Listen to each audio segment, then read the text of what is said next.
Story Corner, presented by Jennifer. Mercy Thompson. Book 1, Moon Called. Chapter 5, Part 1.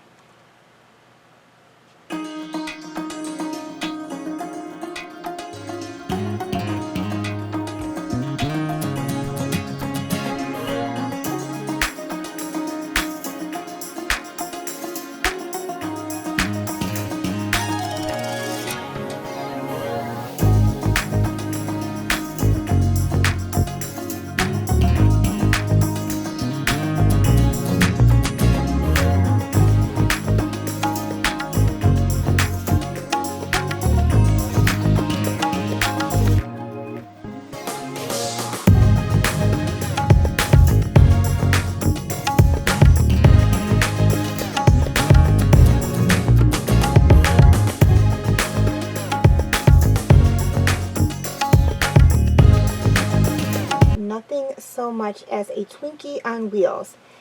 A 15-foot-long, 6-foot-wide Twinkie with as much aerodynamic styling as a barn door. In the 12 years that VW imported them to the U.S., they never put anything bigger in them than four-cylinder Wessler box engines. My 1989 four-wheel drive, 4,000-pound Sacro engine put out a whopping 90 horses. In layman's terms, that meant I was cruising up the interstate with a dead body and a wounded werewolf at 60 miles an hour. Downhill, with a good tailwind, the van could go 75. Uphill, I was lucky to make 50. I could have pushed it a little faster, but only if I wanted to chance blowing my engine altogether. For some reason, the thought of being stranded by the roadside with my current cargo was enough to keep my foot off the gas pedal. The highway stretched out before me in gentle curves that were mostly empty of traffic or scenic beauty, unless you liked scrub deserts better than I did. I didn't want to think of Mac or Jesse, scared and alone, or of Adam, who might be dying because I chose to move him rather than call his pack. So I took out my cell phone. I called my neighbors first. Dennis Cather was a retired pipe fitter, and his wife Anna a retired nurse. They moved in 2 years ago and adopted me after I fixed their tractor. Yes, Anna's voice was so normal after the morning I had, it took me a moment to answer. Sorry to call you so early, I told her, but I've been called out of town on a family emergency. I shouldn't be gone long, just a day or two, but I didn't check to make sure Medea had food and water. Don't fret, dear, she said. We'll look after her. I hope that it's nothing serious. I couldn't help but glance back at Adam in the rearview mirror. He was still breathing. It's serious. One of my foster family is hurt. You go and take care of what you need to, she said briskly. We'll see to things here. It wasn't until after I cut the connection that I wondered if I had involved them in something dangerous. Mac had been left on my doorstep for a reason, a warning to keep my nose out of someone's business.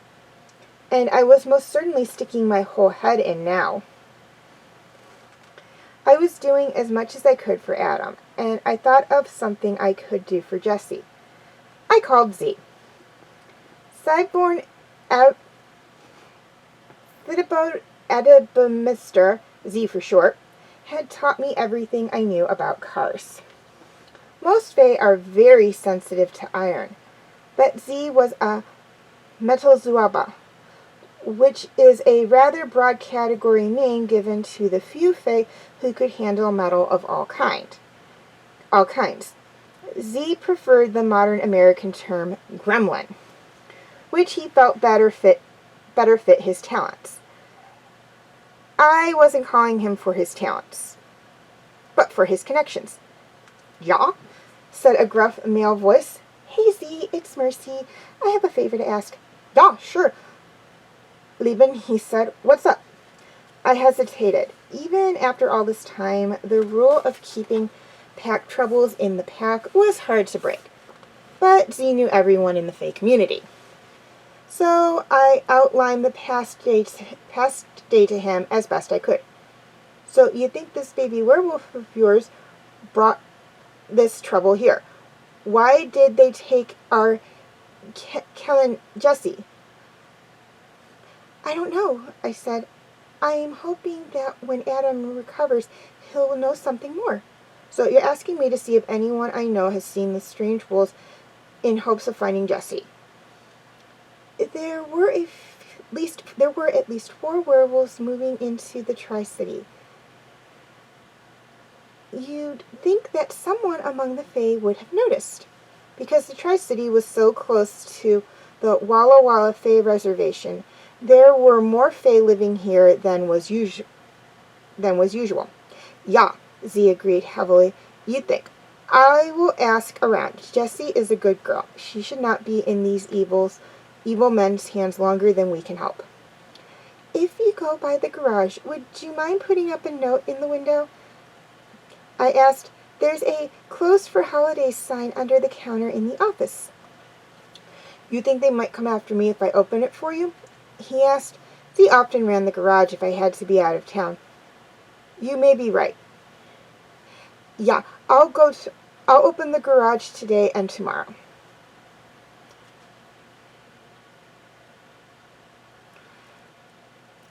It had been a long time since Sebo Abadis of the Black Forest had been sung about, so long that those songs had faded from memory. But there was something of the spirit of the Highlander, of the Hindenlander, the old German hero songs about him still. A werewolf doesn't need a sword or a gun to tear you to bits, I said, unable to leave it alone, although I knew better than to argue with the old gremlin once he made up his mind. Your metalworking magic won't be much help against one. He snorted. Don't you worry about me, Lieben. I was killing werewolves when this country was still a Viking colony. Many of the lesser Fae talked about how old they were, but Z had told me that most of them shared a lifespan similar to humankind. Z was a lot older than that. I sighed and gave in. All right, but be careful if you're going to be there. I have parts ordered that should be in. Could you check it for me? I haven't ordered from this place before, but my usual source was out. Yeah, leave it to me. The next call I made was to Stefan's answering machine. Hey, Stefan, I told it. This is Mercy. I'm heading to Montana today. I don't know when I'll be back. Probably late this week. I'll give you a call. I hesitated, but there really wasn't a good way to say the next part. I had to haul a dead body in your van. It's fine. Elizabeth's friend cleaned it. I'll explain when I get back. Mentioning Alphys reminded me of something else I needed to do. Adam's house was at the end of the road, but it was clearly visible from the river. Someone would notice that the couch was sitting in the flower bed and call the police if the mess wasn't cleaned up soon.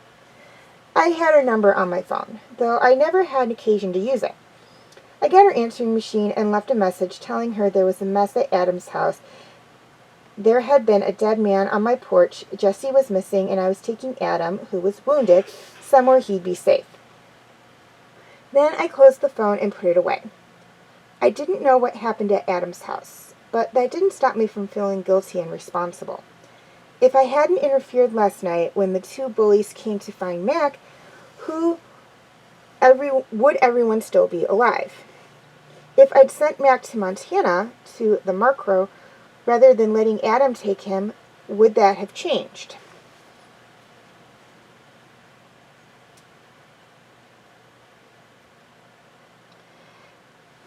Taking Mac to the Macro had never even occurred to me.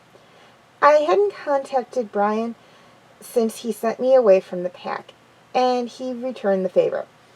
I took a quick glance behind my seat at the blue tarp concealing Mac's body.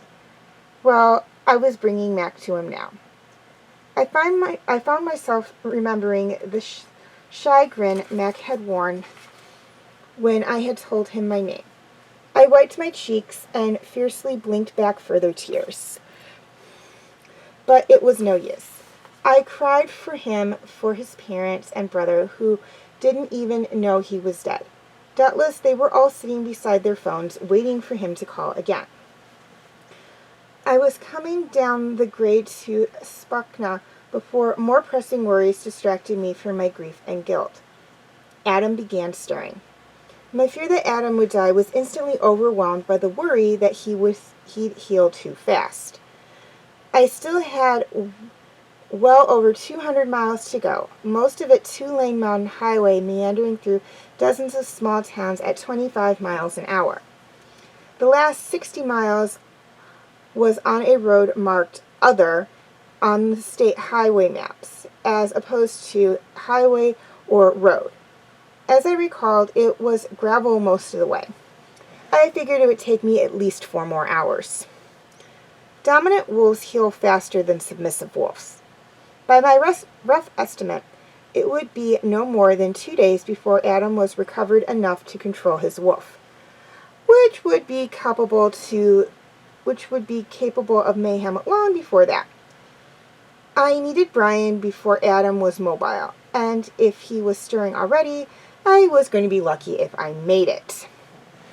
When I hit Coeur d'Alene, where I'd have to leave the interstate for highway, I gassed up and then drove to the first fast food burger place I found and bought 30 cheeseburgers.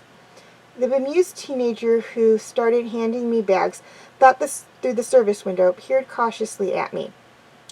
I didn't explain. She didn't see my passengers because of the van's curtains.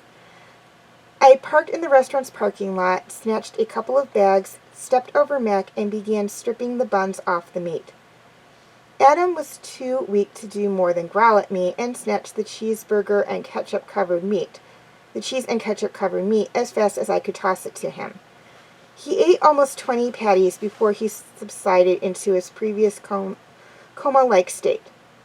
The first few flakes of snow began falling on us as I took the highway north.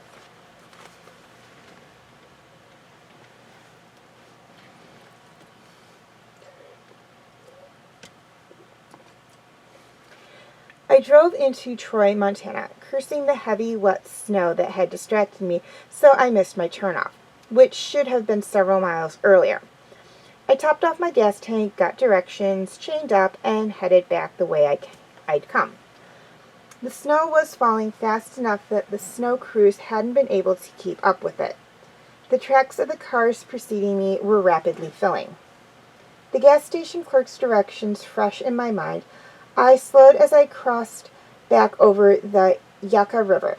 It was a baby river compared to the Katuna, which I've been driving next to for the past few hours. I watched the side of the road carefully, and it was a good thing I did. The small green sign that marked the turnoff was half covered in wet snow. There was only one set of tracks up the road. They turned off a narrow drive, and after that I found my way up the road by driving where there were no trees. Happily, the trees were dense and marked the way pretty clear. The road twisted up and down the narrow river valley, and I was grateful for the four-wheel drive. Once, a couple of black-tailed deer started in front of me. They gave me an irritated glance and trotted off. It had been a long time since I'd been that way. I hadn't even had my driver's license then. The road was unfamiliar, and I began to worry I missed my turn. The road divided, one half clearly marked, but the other half, the one I had to take, was barely wide enough for my van. "Well," I told Adam, who was whining restlessly, "if we end up in Canada and you haven't eaten me yet, I suppose we can turn around and come back and try again." I'd about decided I was going to have to do just that when I topped a long grade and saw a hand-carved wooden sign. I stopped the van. Aspen Creek, the sign read in grateful script, carved and painted white on a dark brown background. 23 miles.